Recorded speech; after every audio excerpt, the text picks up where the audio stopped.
Hello, ഇന്നത്തെ നമ്മുടെ video മലമ്പുഴയാണേ. ഇപ്പോൾ രാവിലെ തന്നെ ബ്രേക്ക്ഫാസ്റ്റൊക്കെ കഴിഞ്ഞാൽ കുട്ടികൾക്കൊരു ആഗ്രഹം ഒന്ന് പുറത്തൊക്കെ ഒന്ന് പോയിട്ട് വരാമെന്ന്. എന്നാൽ ശരിയെന്ന് പറഞ്ഞ് ഞങ്ങളൊന്ന് കവയിലൊക്കെ ഒന്ന് പോയിട്ട് വരാവർട്ട് മലമ്പുഴ അടച്ചിട്ടിരിക്കുകയാണ്. മലമ്പുഴ കുറേ ആയിട്ട് വർക്കാണ് അവിടെ, അതുകൊണ്ട് അടച്ചിട്ടിരിക്കുകയാണ്. അപ്പോൾ കവയിലൊക്കെ ഒന്ന് പോയി, പിന്നെ ഡാമിലൊക്കെ പോയി. ഉച്ചഭക്ഷണമൊക്കെ നമ്മൾ തയ്യാറാക്കിയിട്ടാണ് പോയത്. ഉച്ചഭക്ഷണമൊക്കെ ഉണ്ടാക്കിയിട്ട് നമ്മൾ ചോറ്റുപാത്രത്തിലാക്കിയിട്ടാണ് പോയത്. അങ്ങനെ ഒരു മലൻ്റെ മേലെ ഇരുന്നിട്ടാണ് ഞങ്ങൾ ഉച്ചഭക്ഷണമൊക്കെ നല്ലതുപോലെ കഴിച്ച്, നല്ലൊരു കാറ്റും നല്ല വെളിച്ചവും. നമ്മൾ ഹോട്ടലിലത്തെ ഭക്ഷണം കഴിക്കുന്നതിനെക്കാട്ടി നല്ലൊരു സുഖമായിരുന്നു ഇതുപോലുള്ള സ്ഥലങ്ങളിലൊക്കെ നമ്മൾ ഭക്ഷണം ഉണ്ടാക്കിയിട്ട് പോയിട്ട് കഴിക്കുക എന്ന് പറയുന്നത്. അങ്ങനെ ഉച്ചഭക്ഷണമൊക്കെ കഴിഞ്ഞ് പിന്നെ ഞങ്ങൾ എന്ത് ചെയ്ത്, ലുലുക്ക് നല്ല ഓഫറാണ് ലുലുവിൽ.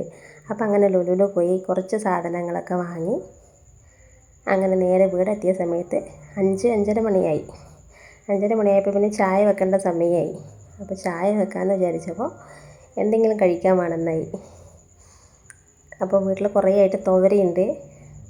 അപ്പോൾ ആ തുവരയൊക്കെ പറിച്ചെടുത്ത് അതൊന്ന് അതിൻ്റെ തൊലിയൊക്കെ കളഞ്ഞ് അതിനെ വൃത്തിയായി കഴുകി ഉപ്പിട്ടൊന്ന് പുഴുങ്ങിയെടുത്ത്, നമ്മൾ കടല ചൂണ്ടലുണ്ടാക്കില്ലേ അതുപോലെ ഒന്ന് ചൂണ്ടലുണ്ടാക്കാൻ വേണ്ടിയിട്ടാണ് കേട്ടോ തുവര. അപ്പോൾ ഞങ്ങൾ തുവരയും ഇതുപോലെ ചൂണ്ടലുണ്ടാക്കും. അതും ചായക്ക് കഴിക്കാൻ നല്ല ടേസ്റ്റിയാണ്. അപ്പോൾ കുറച്ച് എണ്ണ ഒഴിച്ച് കൊടുത്തിട്ടുണ്ട്. ഒരു പാൻ അടുപ്പിൽ വെച്ചിട്ട് അതിനകത്തേക്ക് കുറച്ച് ചെറിയ ഉള്ളിയാണ് അരിഞ്ഞിട്ടിരിക്കുന്നത്. കൂടെ തന്നെ പച്ചമുളകും ഒരു ചെറിയ തുണ്ട് ഇഞ്ചി അരിഞ്ഞിട്ടിട്ടുണ്ട്. വറ്റൽമുളക് 2 എണ്ണം ഒന്ന് മുറിച്ചിട്ട് കൊടുത്തിട്ടുണ്ട്. കൂടെ തന്നെ കുറച്ച് കറിവേപ്പിലയും കൂടി ഇട്ടിട്ട് ഒന്ന് ഇളക്കി കൊടുക്കാം.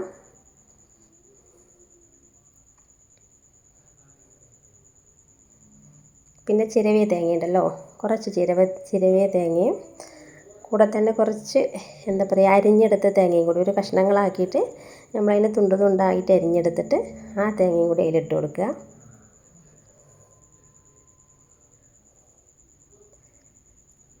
അതിട്ട് കൊടുത്തിട്ട് ജസ്റ്റ് ഒന്ന് ഇളക്കി കൊടുക്കുക.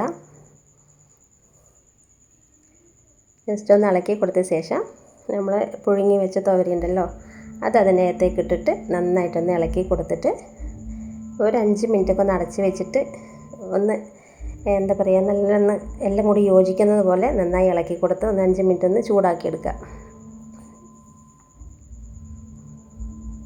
അപ്പം ഇങ്ങനെ ചായക്ക് കഴിക്കുമ്പോൾ നല്ല ടേസ്റ്റിയാണ്. നമ്മൾ കടല മാത്രമല്ല തുവര ഇതുപോലെ കഴിക്കുമ്പോൾ നല്ല ടേസ്റ്റിയാണ് തുവരയൊക്കെ കഴിക്കാൻ തന്നെ. അപ്പോൾ ഇതുപോലെയൊക്കെ ചെയ്യാത്തവരുണ്ടെങ്കിൽ തുവരയൊക്കെ വാങ്ങി കറി വയ്ക്കലും ഉപ്പേരി മാത്രമല്ല, അപ്പോൾ ഇതുപോലെയൊക്കെ ചെയ്യാമെന്നുണ്ടെങ്കിൽ ഇങ്ങനെയൊക്കെ കഴിക്കാൻ നല്ല ടേസ്റ്റാണ് കേട്ടോ. കടല കഴിക്കുന്ന പോലെ തന്നെ നല്ല ടേസ്റ്റ് ഉണ്ടാവും. അപ്പോൾ ഇനി ഇത് കുറച്ച് നേരം ഒന്ന് ചൂടാകട്ടെ നല്ലതുപോലെ. നന്നായി എല്ലാം ഒന്ന് അതിൻ്റെ തേങ്ങൻ്റെയും ആ മുളകിൻ്റെ എല്ലാം ഒന്ന് പിടിച്ച് വരട്ടെ. അപ്പോൾ നമുക്ക് ചായ വെക്കാം. അങ്ങനെ ചായയൊക്കെ വെച്ചിട്ട് നമുക്ക് ഇന്നത്തെ വീഡിയോ ഇവിടെ അവസാനിപ്പിക്കാം. കാരണം വലിയ വീഡിയോ ഒന്നും നമ്മളൊന്ന് പുറത്ത് പോയിട്ട് എടുത്തിട്ടില്ല, കുറച്ച് വീഡിയോ തന്നെ എടുത്തിട്ടുള്ളൂ. അപ്പോഴേ നമ്മുടെ വീഡിയോ കണ്ട് ഇഷ്ടമായിട്ടുണ്ടെങ്കിൽ എല്ലാവരും ഒന്ന് ലൈക്ക് ചെയ്യുക, സബ്സ്ക്രൈബ് ചെയ്യുക, കമൻറ്റ് ചെയ്യുക കേട്ടോ.